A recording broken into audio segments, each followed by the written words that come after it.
تو کہنے لگی آپ کیا کھائیں گے؟ تو میں نے کہا نہ میں کھاؤں گا نہ تو کھائے گی، مہمان جو نبی پاک کا ہے۔ کہا اچھا، اب ذرا تجویز دیکھو میاں بیوی کی سوجھی آپس میں۔ کہتے ہیں کھانا لگا دینا، کیونکہ ایک آدھ بندے کا کھانا ہے۔ اپنی غربتوں کا ہر جگہ اظہار کرنا، رونا رونا، یہ دیکھو غربت کیسے چھپائی جا رہی ہے۔ اس کو کہا نہیں کہ چل تو تھوڑا رحم کھا، تو آیا ہے تو تھوڑا رحم کھا، یہ نہیں کہا اٹھ کے نا تو کھانا رکھنا اور اٹھ کے نا چراغ ٹھیک کرنے کے بہانے بجھا دینا۔ ہم دنیا والوں کے سامنے کیوں اپنے دکھ بیان کریں؟ ہم جو کہیں گے رب رسول کی بارگاہ میں کہیں گے۔ تو نا چراغ ٹھیک کرنے کے بہانے، اہلیہ اٹھی، کھانا دینے کے بعد چراغ ٹھیک کرنے کے بہانے بجھا دیا۔ خامد بھی ہاتھ چلاتے رہے، بیوی کبھی برتن رکھتی کبھی اٹھاتی، پتہ چلے کہ کھانا کھا رہے ہیں، کھانا کھایا جا رہا ہے۔ کہتے ہیں مہمان پیٹ بھر کے کھانا کھا گیا۔ یہ کام ہوا رات کے اندھیرے میں، اس وقت ہوا جب چراغ بھی بند تھا، اس وقت ہوا جب کوئی دیکھنے والا نہیں تھا، کسی پڑوسی کو بھی خبر نہیں تھی۔ فرماتے ہیں صبح کے اجالے میں اس مہمان کو لے کے مسجد نبوی میں نے قدم رکھا تو نبی کریم نے فرمایا رات جو تم نے کام کیا ہے نا، اسے دیکھ کے میرا رب بڑا مسکرایا ہے، اللہ بڑا مسکرایا ہے۔ اللہ تردامنی پہ شیخ ہماری نہ جائیے، ہم دامن نہ چھوڑ دیں تو فرشتے وضو کریں۔ یہ شان ہے صحابہ کی۔ نبی کریم علیہ السلام نے فرمایا رب رات مسکرایا تیرا یہ انداز دیکھ کے، اور اس نے قرآن نازل کیا وَيُؤْثِرُونَ عَلَىٰ أَنفُسِهِمْ وَلَوْ كَانَ بِهِمْ خَصَاصَةٌ۔ کچھ لوگ وہ ہیں جنہیں بڑی بھی ضرورت ہو تو دوسروں پر اثار کر دیں۔ اللہ تبارک و تعالیٰ نے انسان کے لیے سارا کچھ بنایا۔ هُوَ الَّذِي خَلَقَ لَكُم مَّا فِي الْأَرْضِ جَمِيعًا، فرمایا زمین میں جو کچھ ہے سارا تیرے لیے بنایا۔ کسی کو آپ نوکری پہ رکھتے ہیں، اس کے ساتھ معاہدہ یہ ہوتا ہے کہ یہ تجھے رہنے کے لیے مکان دیا جائے گا، 3 وقت کا کھانا دیا جائے گا، 2-3 دفعہ پینے کو چائے ملے گی، اور اتنی تنخواہ ہم ہر مہینے تمہیں ادا کریں گے۔ اور پھر ڈیوٹی یہ ہے کہ یہ مشین ہے، اس پر تم نے صبح 8 بجے سے 4 بجے تک کام کرنا ہے۔ اب وہ شخص کیا کرتا ہے؟ وہ تنخواہ بھی وصول کرتا ہے، مکان پہ بھی قبضہ کر لیتا ہے، اور وہ 3 وقت کھانا بھی کھا لیتا ہے، چائے بھی پی لیتا ہے، اور مہینے کے بعد تنخواہ بھی وصول کر لیتا ہے، پر مشین پہ کھڑا نہیں ہوتا۔ تو اس کا مالک اسے رکھے گا؟ بولتے نہیں آپ حضرات، رکھے گا، اسے چھٹی کرا دے گا۔ وہ کہے گا تو کتنا عجیب آدمی ہے کہ اب جو مطالبات تیرے تھے وہ سارے پورے ہو گئے، اور جو میرا مطالبہ ہے تو نے پورا ہی نہیں کیا۔ اختلاف ہو جائے گا، جھگڑا ہو جائے گا، مالک ناراض ہو جائے گا۔ سمجھانے کے لیے مثال دے رہا ہوں کہ ہم نے کیا کیا ہے۔ ہم نے اللہ کی دی ہوئی زمین پر گزارا بھی کیا، اس کا دیا ہوا رزق بھی کھایا، اللہ نے اولاد دی ہمیں، اللہ نے صحت دی، سارا کچھ دیا۔ تو جو مطالبے ہمارے تھے وہ تو سارے پورے ہو گئے، اور جو رب کا مطالبہ تھا کہ میرے قرب کے رستے کا سفر کرو، تلاش کرو، وجاہدوا فی سبیل اللہ، میرے رستے میں مجاہدہ کرو، جد و جہد کرو، آگے بڑھو، وہ ہم نے کب کرنا ہے؟ وہ اس کی منصوبہ بندی کب ہوگی؟ اللہ کے قرب کا رستہ طے کرنا۔ ہمارے صوفیانہ روز دیکھا کرتے تھے کہ آج ہمارے دل میں ہمارے رب کی کتنی محبت ہے، آج کتنا میرا دل چاہ رہا ہے کہ میں اپنے اللہ کی طرف بڑھوں۔ روز ذائقہ محسوس کرتے تھے، طلب پیدا کرتے تھے۔ ہمارے مزاجوں کے اندر ہر چیز کی طلب پیدا ہو گئی ہے، لیکن وہ جو ایک خاص ذوق تھا نا اللہ کے قرب کا، اس کی چاہت، اس کی طلب، اس کی طرف بڑھنا، محسوس کرنا کہ میرا رب ہے، محسوس کرنا کہ میں کسی کا بندہ ہوں، مجھے کوئی رزق دیتا ہے۔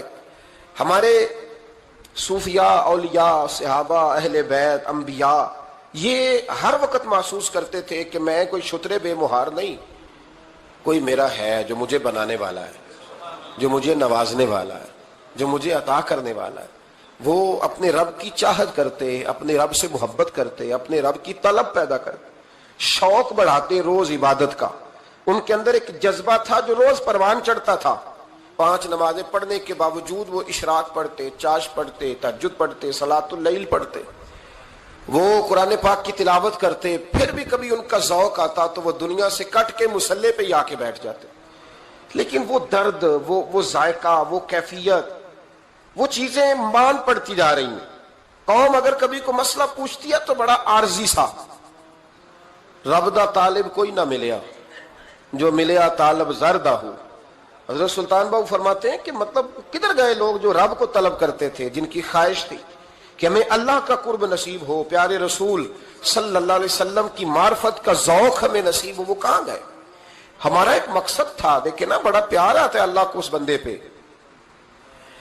حضرت علامہ اسماعیل حقی رحمۃ اللہ علیہ فرماتے ہیں کہ اللہ نے فرشتوں سے کہا کہ میں نے انی جاعل فی الارض خلیفہ، زمین پہ نائب بناؤں گا. قالوا اتجعل فیہا من یفسد فیہا ویسفک الدماء ونحن نسبح بحمدک ونقدس لک قال انی اعلم ما لا تعلمون.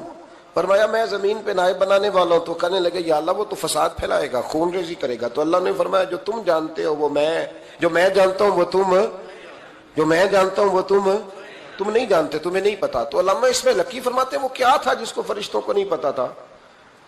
فرماتے ہیں یہ وہی انسان کے اندر جو اللہ کے قرب کے متلاشی ہونے کا جذبہ تھا. فرشتے اسے جانتے.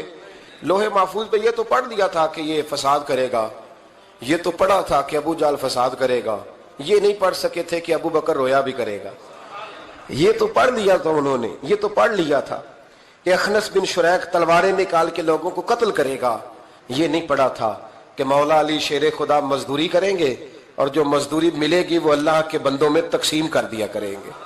یہ تو انہوں نے پڑھ لیا تھا کہ ابو البختری، ابو لہب یہ لوگوں کے گلے کاٹیں گے.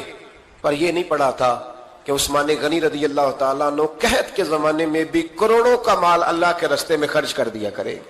وہ جو انسان کے اندر طلب ہے، وہ جو تڑپ ہے، وہ جو شوق ہے، وہ جو کیفیت ہے، وہ جو معرفت کا نور ہے، یہ اللہ کو بڑا ہی پسند ہے، یہ بڑا ہی پسند ہے. اس لیے حدیث قدسی میں رب فرماتا ہے مجھے تلاش کرنا ہو تو ٹوٹے ہوئے دلوں میں تلاش کیا، ٹوٹے ہوئے دلوں میں. اب وہ میں معرفت کی کیا بات کروں گا، پہلے تو میں کیا کر سکتا ہوں، لیکن اگر میں کروں بھی کہیں سے چلو پڑھ کے تو کروں کہاں؟ میں تو ابھی تک لوگوں سے 5 نمازوں کا وعدہ لے رہا ہوں. وہ معرفت کی بات، قرب الہی کا راستہ، وہ تو بڑی دور کی بات ہے، وہ تو بڑی آگے کی ہے. ابھی تک تو ہم یہ وعدہ لے رہے ہیں کہ داڑھی رکھ لو گے، سچ بولو گے، حلال کھاؤ گے. مطلب وہ جو ہمارے بزرگوں نے لکھا، وہ جو جذب ہے، وہ جو کیفیت ہے، وہ جو عبادت ہے، وہ جو تڑپ ہے، اور وہ پھر جو ایک مقام ہے کہ انسان اپنے رب کی اس طرح عبادت کرے کہ وہ اپنے رب کو دیکھ رہا ہے. وہ جو ایک مقام ہے، اور کم از کم یہ نہ ہو تو حضور فرمانے لگے اتنا تو ہو کہ رب تجھے دیکھ رہا ہے. لیکن وہ تو درجہ ہے نا بڑا آگے، ہم اسے بڑا آگے کی بات تصور کرتے ہیں، لیکن حضور نے اپنی امت کے لیے اسے ضروری قرار دیا. بھائیو تھوڑا سا نا آگے اٹھ کے، مطلب بڑے بڑے آدمی بن گئے ہم لوگ. بڑے آدمی کیسے بن گئے کہ جس کے پاس پھوٹی کوڑی نہیں ہوتی تھی اس کے اکاؤنٹ میں کروڑوں آ گیا تو وہ کہتا میں بڑا آدمی بن گیا. جس کے پاس سائیکل نہیں تھی تو اب وہ 1.25 کروڑ کی کار پہ پجاروں پہ بیٹھتا ہے تو کہتا ہے میں بڑا آدمی. تو اس طرح تو انسان بڑا نہیں بنتا. بڑا تو تب بنے گا جب تیرے دل میں رب کی معرفت بڑی ہوگی، جب اللہ کا قرب بڑا ہوگا، جب تم متلاشی ہوگا اس کے راستے کا. بہت سارے راستے ہیں اللہ کی طرف جانے کے، لیکن 3 باتیں قرب الہی کے لیے ہمارے بزرگوں نے بڑی زبردست لکھی ہیں. سب سے پہلی بات یہ ہے، صوفیاء فرماتے ہیں کہ اگر رب کا قرب چاہتے ہو تو ہر وقت اپنے رب کی رحمت کی امید رکھا کرو. خوش نہیں ہوئے آپ اس بات سے؟ ہر وقت اللہ کی رحمت کی، اور فرماتے ہیں دل سے امید رکھا کرو اور زبان سے اپنے رب کی رحمت کا ذکر کیا کرو. ہر وقت کہا کرو کہ میرا اللہ بڑا ہی مہربان ہے، میرا اللہ بڑا ہی کریم. ہمارا پتہ کیا حال ہے؟ شکر بھی شکوے کے انداز میں. کیا حال ہے؟ کہتے بس جی بس شکر ہے الحمدللہ. تو یہ کون سا شکر ہے جی؟ یہ تو آپ نے کہا ہے کہ بڑا تنگ ہوں میں اپنی زندگی، یہ شکر ہے؟ ہر وقت یہ کہے کہ میرا اللہ بڑا ہی قریب ہے. دیکھیں نا بسم اللہ شریف ہر کام سے پہلے معنی کیا ہے؟ بسم اللہ الرحمن الرحیم، یعنی تو کہہ اس رب کے نام سے جو بڑا ہی مہربان ہے، جو نہایت ہی رحم کرنے والا ہے. ہر وقت کیا ہے کہ میرا اللہ بڑا مہربان ہے، میرا اللہ بڑا رحم. ہر وقت وہ خاص ذوق، وہ درد، وہ شوق. بس تو کہے کہ یار جو اللہ نے مجھے دیا ہے وہ شاید اللہ نے کسی اور کو دیا ہی نہیں. تیرا یہ ذوق بنے، تیرے اندر اللہ کی رحمت کے ساتھ خاص تعلق پیدا ہو. میرے رسول کریم علیہ السلام ہر مقام پہ اپنے رب کی رحمت کا ذکر فرماتے. بات کسی کی ہو رہی ہوتی حضور چھیڑ اللہ کی رحمت کا ذکر دیتے. ایک صحابی چڑیا کے بچے اٹھا کے لے آئے. وہ چڑیا شکایت لے کے آئی اور حضور کے کندھے پہ بیٹھ کر شکایت کرنے لگی کہ حضور آپ کے صحابی نے میرے بچے اٹھا لیے. بات تو چڑیا کے بچوں کی ہو رہی تھی نا. رسول کریم فرمانے لگے اس کے بچے چھوڑ دو. اور پھر حضور فرمانے لگے دیکھو یہ چڑیا اپنے بچوں سے کتنا پیار کرتی ہے. جب چڑیا اتنا پیار کرتی ہے تو رب اپنے بندوں سے کتنا پیار کرتا ہو. اللہ کتنی رحمت والا ہوگا. یعنی ہر بات میں رسول کریم نا ہر بات میں اللہ کی رحمت کا ذکر. ایک جنگ کا موقع ہے تو صحابہ کرام علیہم رضوان فرماتے ہیں کہ دوران جنگ ایک عورت کا بچہ کھو گیا اور بچہ بھی دودھ پیتا تھا. دودھ پیتا بچہ کچھ دیر ملے نا تو ماں کی چھاتیوں میں دودھ جوش مارتا ہے. دودھ پیتا بچہ کھو گیا تو عورت دیوانوں کی طرح مجذوبوں کی طرح بچہ تلاش کرتی. میرا بچہ کبھی ادھر جاتی ہے کبھی ادھر جاتی ہے, ڈھونڈتی ہے, تلاش کرتی ہے, پریشان ہوتی. میرے رسول کریم کی نظر پڑ گئی, حضور کی نظر رحمت ہو گئی تو محبوب فرمانے لگے صحابہ بتاؤ اس کا بچہ ڈھونڈو. ایک صحابی کہنے لگے حضور مجھے پتا ہے کہاں ہے, ابھی ملوا دیتا ہوں. تو حضور نے فرمایا یہ اپنے بچے سے کتنا پیار کرتی. عرض کی حضور نہ کوئی ماپ سکتا ہے, نہ کوئی تول سکتا ہے, نہ کوئی اندازہ کر سکتا ہے. حضور کی آنکھوں میں آنسو آ گئے. فرمایا ذرا ایک بات تو بتاؤ. یا رسول اللہ پوچھئے. فرمایا اگر اس کا بچہ اسے مل جائے تو یہ اسے آگ میں ڈالے گی. تو صحابہ عرض کرنے لگے حضور ہو ہی نہیں سکتا, یہ تو گرم ہوا نہیں لگنے دے گی. تو حضور فرمانے لگے میرا رب اس سے بہت بڑھ کر اپنے بندوں سے محبت کرنے والا اور اس سے بہت بڑھ کر اپنے بندوں پہ رحم کرنے والا ہے. وہ بھی چاہتا نہیں کہ اس کے بندے جہنم میں جائیں, وہ بھی چاہتا. حضور ہر لمحہ اللہ کی رحمت کا ذکر کرتے ہیں صبح سے شام تک نا. آج آپ نے جمعے سے لے کر تراویح تک, عشاء تک, وہ جو گھٹنا درد کرتا ہے نا اس کو مہربانی کر کے چھوڑ دیں اور جو بچہ نافرمان ہے اس کو بھول جائیں. آج سارا دن نا اللہ کی رحمت کا ذکر کریں کہ اللہ بڑا ہی کریم ہے, اس کے فضل کا ذکر کریں. ایک کاروبار ہی نہیں نا چلتا, پیر تو چلتے ہیں نا اللہ کے فضل سے, زبان تو چلتی ہے نا, ہاتھ آنکھیں یہ سارا کچھ چل رہا ہے نا. جو شے نہیں نہ چل رہی اس کو آج چھوڑ دے, مہربانی کریں. جو ساری چل رہی ہیں اس پر تو اللہ کی رحمت کا اظہار کریں, اس پر تو غور فرمائیں. امام غزالی نے بڑی خوبصورت روایت لکھی. حضرت ابو ہریرہ رضی اللہ تعالیٰ عنہ فرماتے ہیں کہ ہم لوگ بیٹھے تھے تو یکا یک ایک دیہاتی عرابی آیا, یکا یک اندر داخل ہوا. السلام علیکم کہا. بندہ بڑا سادہ تھا, یہ بھی نہیں پوچھا کہ باتیں کیا ہو رہی تھی, کوئی سوال جواب نہیں. سلام لینے کے فوراً بعد عرض کرتا یا رسول اللہ ایک مسئلہ پوچھنا تھا. کہتے ہم حیران ہو گئے کہ یار پہلے پوچھ تو لے, پہلے کیا بات ہو رہی, آتے ہی اپنی چھیڑ دی ہے.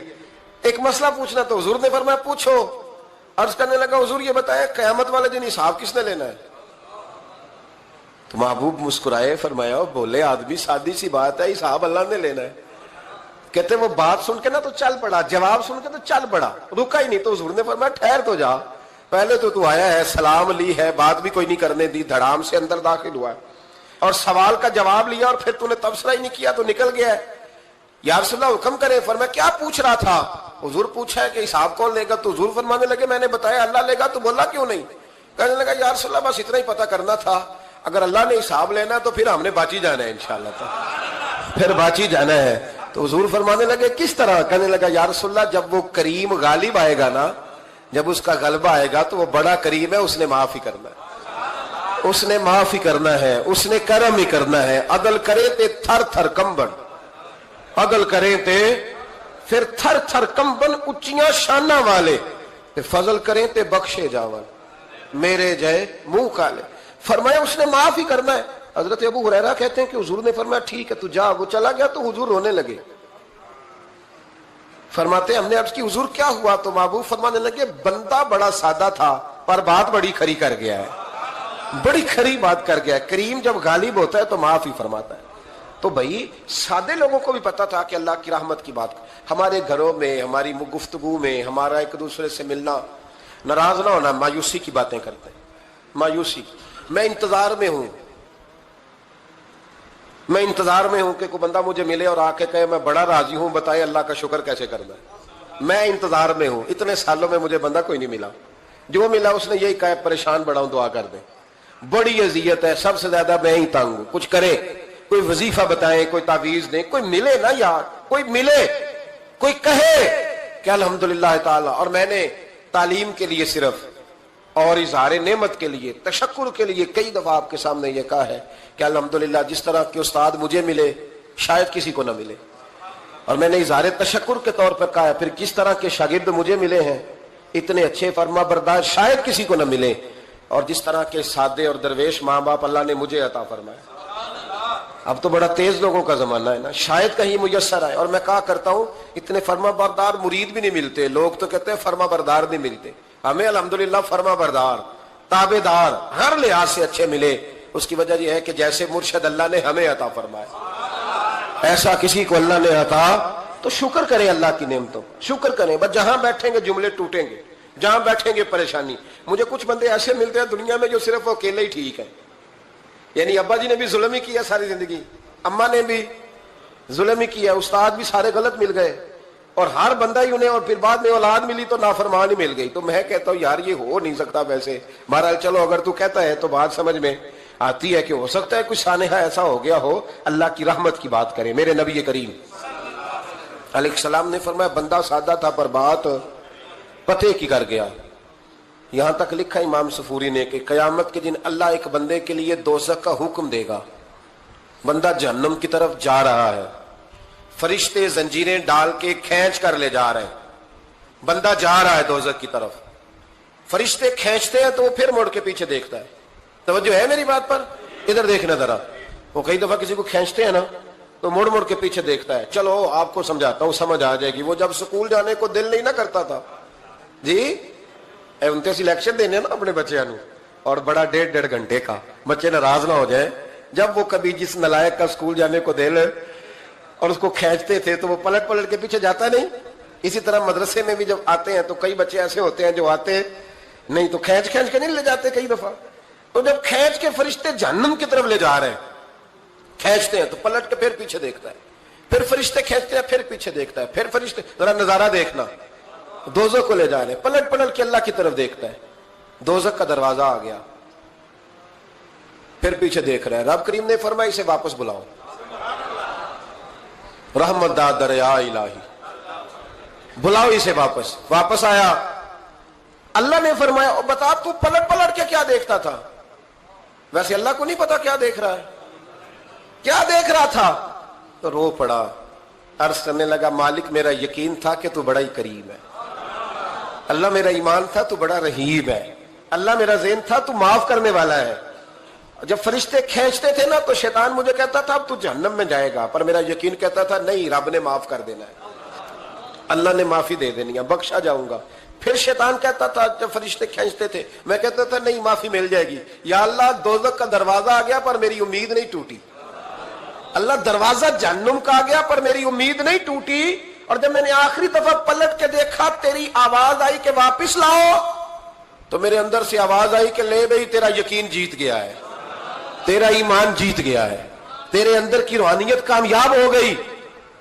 بندے اور رب کی باتیں ہو رہی ہیں تو فرشتے چپ کر کے کھڑے ہیں، تو رب نے فرمایا تم خاموش کھڑے ہو۔ عرض کی یا اللہ اب اس کا کرنا کیا ہے؟ فرمایا کرنا کیا ہے؟ جو میری رحمت کی اتنی زیادہ امید رکھے اسے جہنم میں ڈال دوں؟ یہ کیسے ہو سکتا ہے؟ اس کو پکڑو اور میرے فضل کے ساتھ اسے جنت عطا کر دو۔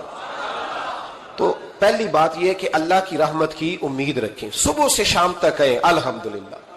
کیا کہیں؟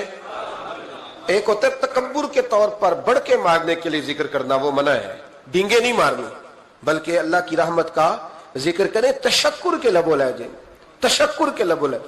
ہمارے نا لفظوں سے شکوے چھلکتے ہیں، ہمارے جملوں سے چھلکتا ہے کہ ہم پریشان ہیں، ہماری باتوں سے محسوس ہوتا ہے کہ ہم کسی وجہ سے بڑی تکلیف میں ہیں، اس کو نکال دیں۔ جب بندہ اللہ کی رحمت کی امید کرے گا تو اللہ بھی پھر رحمت، فضل اور کرم کے بادل ہی برسائے گا۔ دوسری بات ہمارے بزرگوں نے لکھی ہے اگر اللہ کے قرب کا رستہ طے کرنا ہے تو وہ اس طرح ملے گا کہ اللہ کے ہر فیصلے پہ راضی ہو جاؤ۔ جہاں اللہ نے مجھے بٹھایا میں راضی ہو جاؤں، جہاں اللہ تبارک و تعالیٰ نے میرے بھائی کو بٹھایا ہے وہاں میرا بھائی راضی ہو، جہاں جہاں اللہ نے ہمیں بٹھایا ہے ہم اس جگہ پہ راضی۔ معاملہ پتہ کیا ہے؟ ہم اپنی مرضی کا فیصلہ چاہتے ہیں، اور مرضی تو اللہ کی چلے گی، مرضی اللہ کی چلے گی۔ میرے رسول کریم علیہ السلام نے صحابہ سے پوچھا تم کون ہو؟ حضور مومن، فرمائی ایمان کی دلیل دو۔ یہ بات مجھ سے کوئی پوچھے تو شاید میں جھگڑا کروں کہ ایمان کی دلیل. حضور نے فرمایا کون ہو؟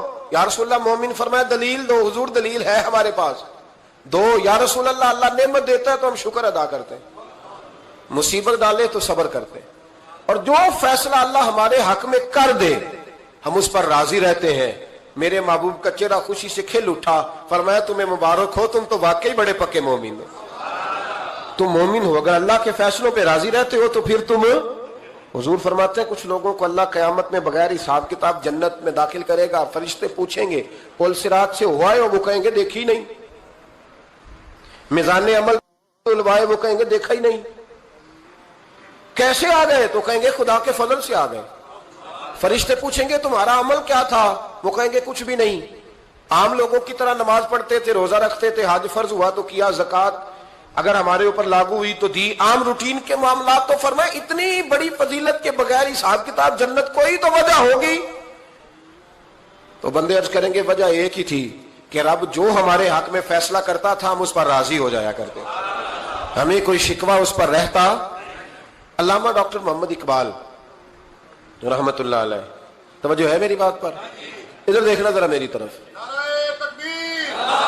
اللہ آپ کو خوش رکھے. کچھ لوگ نا جی کہتے ہیں ڈاکٹر اقبال نے داڑھی کیوں نہیں رکھی تھی؟ تو یہ غلطی کی علامہ اقبال نے, رکھنی چاہیے تھی انہیں. ناراض ہو گئے آپ لوگ؟ جو جس کی غلطی ہے وہ اس کی یہ غلطی ہو گئی ان سے, انہوں نے نہیں ٹھیک کیا. اب اقبال کے داڑھی نہ رکھنے سے کیا سنت کی مخالفت پر اسے ڈگری دی جائے گی؟ وہ میں کیوں نہ ہوں, جو کام خلاف سنت ہے وہ بہرحال. لیکن میرا سوال یہ ہے کہ اقبال نے صرف داڑھی نہیں رکھی, باقی سارے کام اچھے کیے, تو آپ باقی کے تو سارے اچھے کر لینا. اقبال نے جو کام کیا, جو دین کا درد دیا, جو پیغام دیا, جو جدوجہد کی, اس کو تو سمجھ لو نا. مطلب صرف داڑھی پہ آ کے دلیل پکڑتے ہو. علامہ اقبال نے مکان بھی نہیں بنایا اپنا, کتنا بڑا آدمی ہے, کوئی جائیداد ہے اس کی؟ تسی بھی چھوڑو مکان سارے. اقبال وہ دیکھیں نا, بابے بلے شاہ کی لوگ مثال دے دیں گے, بابا صاحب مجذوب آدمی تھے, تو بابا صاحب کے حصے میں تو کئی مربع زمین آتی تھی, وہ بھی انہوں نے نہیں لی. ہمارا ملانگ روٹی کا اس کو پتا ہے, نوٹوں کا بھی پتا ہے کہ 5000 والا کون سا ہے, 100 والا کون سا ہے, باقی ٹائم وہ بابا بلے شاہ بن جاتا ہے. یہ کون سا سٹائل ہے کہ مرضی کی چیز آئی تو قابو کر لی؟ تو ڈاکٹر اقبال نے یہ درست کیا, لیکن اس کے باوجود ہمارا نظریہ ہے کہ اللہ اس کی یہ خطا معاف کرائے گا, پر بندہ بڑا باکمال تھا, یہ بڑی خوبی تھی. اور اس میں بھی کچھ حکمت ہوگی, کچھ باتیں ایسی انہوں نے لکھی ہیں بعض جگہوں پہ, لیکن اقبال کی جو معرفت ہے, جو حسن ہے, جو وقار ہے ان کے لب و لہجے میں, اس کا انکار کیا جا سکتا نہیں. لیکن اس کو ہم ڈیفینڈ بھی نہیں کرتے, جو کسی میں کوئی کمزوری ہے وہ بہرحال اس کی. وہ ایک سوال بڑا اٹھتا تھا, لوگ کہتے تھے کہ آپ روز داڑھی کی بات بھی کرتے ہیں اور علامہ اقبال کی بات بھی کرتے ہیں, تو میں نے آج اس کی وضاحت کر دی. بات کی سمجھ آ گئی آپ حضرات؟ علامہ اقبال نے ایک بات لکھی ہے. اقبال کہتے ہیں جب میں لندن میں وکالت کرتا تھا تو ایک خاتون تھی, لیڈی بارنس اس کا نام تھا. چھوٹے موٹے مقدمات لے کے وہ میرے پاس آتی تھی. بی بی ایک ہوٹل چلایا کرتی تھی, اس کا خاوند جو تھا وہ فوج میں ملازم تھا. اقبال نے خود لکھا ہے, اقبال فرماتے ہیں کہ ایک دن وہ خاتون پھر کسی کیس کے سلسلے میں میرے پاس آئی, تو جب وہ آئی تو اس نے نقاب اوڑھا ہوا تھا, برقع کیا ہوا تھا. تو چونکہ اس نے نقاب اوڑھا تھا, مسلمانوں کی نشانی تھی. نقاب اوڑھنا کن کی نشانی ہے؟ اللہ آپ کو خوش رکھے. تو کہتے ہیں وہ نشانی چونکہ اہل اسلام کی تھی تو مجھے تجسس ہوا. میں نے کہا لیڈی خیریت ہے؟ میم صاحبہ یہ برقع پہنا ہوا ہے. تو کہنے لگی ہنس کے, اقبال مجھے پکا یقین تھا کہ آپ ضرور پوچھیں گے. تو میں نے کہا اچھا تو یہ برقع؟ تو کہنے لگی الحمدللہ میں مسلمان ہو گئی. تو میں نے فوراً کہا کہ آپ کا شوہر تو فوج میں ملازم ہے, فوجی کے لیے بدلنا اور پھر ملکی قانون اور یہ چیزیں. تو کہنے لگی اس نے مجھے کیا کہنا تھا, وہ خود کلمہ پڑھ گیا. تو کہتی ہیں میں اور متجسس ہوا, وہ کیس کی بات کرتی تو میرا تجسس بڑھ گیا. میں نے کہا تو کیس چھوڑ کے بتا کلمہ کیسے پڑھا؟ تو کہنے لگی اقبال اصل بات یہ ہے کہ میں نا بے اولاد تھی, خاوند بھی بڑے اچھے پیسے کماتا, میں خود بھی ہوٹل چلاتی, پر ڈپریشن اور ٹینشن اور بلا وجہ کی پریشانیاں جان نہیں چھوڑ. یہ ٹینشن اور ڈپریشن کا نا مجھے عربی ترجمہ کوئی نہیں ملا. یہ ڈپریشن اور ٹینشن کا نا میں نے تلاش کیا ہے, لیکن مجھے عربی لغت کے اندر ان کے معنی مجھے لگتا ہے کہ اس زمانے میں یہ چیزیں تھی ہی نہیں. ہوتی تو ان کا کوئی نام بھی, یہ آج ہے نا تو اس لیے آج کے زمانے میں ہی نام ہے مفت کا, مفت کی پریشانی. تو کہتی ہے مجھے ٹینشن اور ڈپریشن رہتی تھی ہر وقت, بڑی میں پریشان رہتی تھی. میرے ساتھ ایک عجیب واقعہ ہوا کہ میرے ہوٹل میں نا ایک بابا جی برتن مانجتے تھے,